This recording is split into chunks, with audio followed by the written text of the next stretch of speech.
MPUMZENI Gogo has been living in Nkandla for her entire life. She's never stayed in a home with electricity and must fetch water with her donkey every day.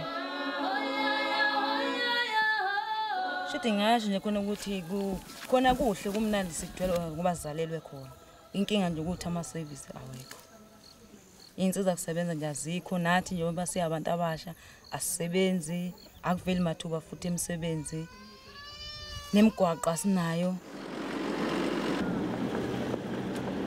20 minutes away from Gogo's home stands President Jacob Zuma's private residence. Government admits that the property cost over 200 million rand to upgrade. Surrounded by grinding rural poverty and poor service delivery, it has become a site that has birthed controversy, anger and pain. Ngiphatha kabuhlungu ukuthi sithi sino president wethu wangakithi wakithi angayi nokuthiwa wakithi ajike yena angazakwazi ukuthi asinakekele sigcine sihluphe nje ubahlupheka nje la. Nkandla's mayor believes the community's anger over the president's upgraded home drove them to vote the ruling ANC out in municipal elections. People are not happy about the issue of so much money directed to only that part of Nkandla, because Nkandla is a very huge area. Definitely people will not be happy until they get a proper explanation. Public Works Minister THULANI has admitted that the Nkandla upgrade was characterized by unspecified irregularities and that a staggering 135 million rand of the project was spent on government's operational costs, including consultancy fees. Thandeka Nene is a former maths teacher who reportedly scored the biggest slice of the lucrative Nkandla pie. She counts President Zuma's second wife, Thuli, among her friends. Despite reportedly getting Nkandla tenders worth 100 million rand, Nene's Bonolena company couldn't afford to pay 174,000 rand debt to a truck rental company and went into liquidation. Are you coming with me? She was bailed out by the Industrial Development Corporation.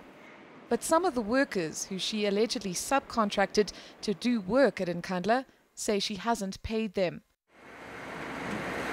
Contractor GOODMAN claims Nene contracted him to do brickwork, concrete work and plastering at Nkandla.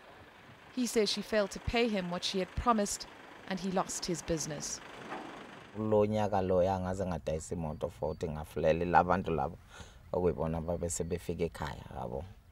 So still namanje basafika abanye. So ngimsendela ama SMS ukuthi ngicela ukuthi at least engikhokhela uhafuze ngikwazi ukuthi nami ngikhokhele laba bantu laba. At least kube yimina ke ngatholi lutho. Azange kwenze lokho.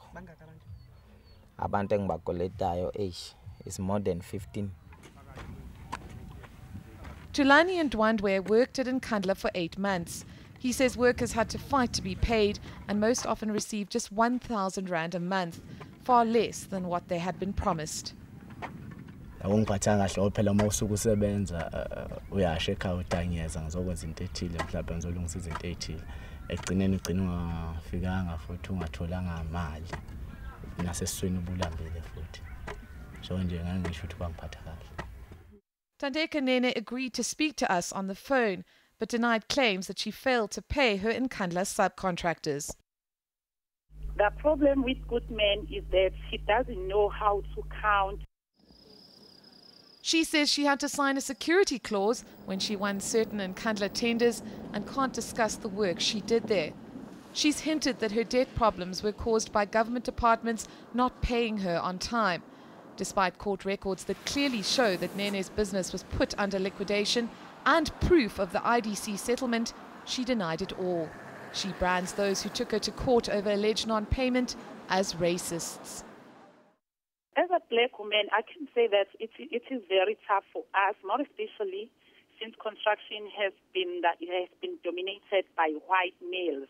Now I'm competing with those companies that are big. So I'm a threat to everyone. So for me, it's not a surprise that when I'm there, everyone is trying to pull me down and to destroy me.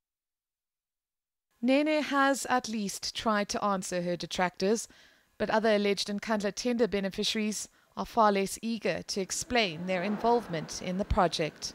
Mrs. Mfeka, I'm Karen Morn from ETV. We've been trying to get hold of you to do an interview with you. Is it possible for you to talk to us? Mrs. Mfeka, please can you just talk to us? We just want to understand what happened with Nkandla. Businesswoman Pamela Mfeka reportedly won an Nkandla construction tender worth 47 million rand.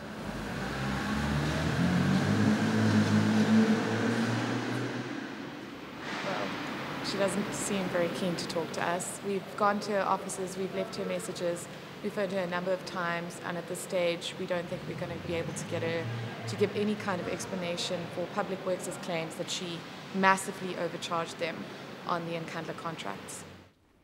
Public Works Minister THULANI has made it clear that government's own regulations demand that contractors can't add anything more than 20% to their costs. But he's admitted that this rule was flouted during the Nkandla upgrade. Neither Mfeka or Nene would address these claims. Resi has promised South Africa that government will take action against those responsible for the Nkandla debacle.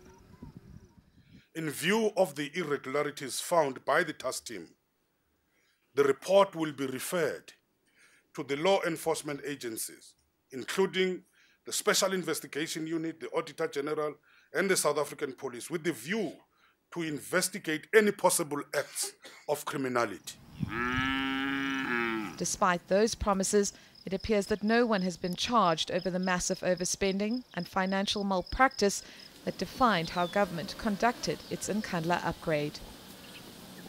Nor have the public, and particularly the residents of Nkandla, been told why and how this overspending was allowed to go ahead. It's Sunday morning in Nkandla, and MPUMZENI is leading a church service in this tiny mission station.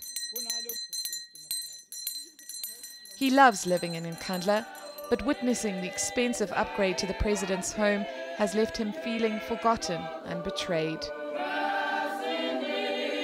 Government's own statistics reveal that it would cost just over 160 million rand to electrify the whole Nkandla area, far less than it cost to upgrade the president's home. It's very bad because our president thoughts for his own family and his own place, not Nkandla wildly. I'm very disappointed. I'm very disappointed with our government because I think they thought for themselves, their families, their relatives, not for everyone. How did 206 million rand of state money get spent on one man's home amid an ocean of obvious need? Karen Morn, KwaZulu-Natal. You deserve to know more. eNCA.com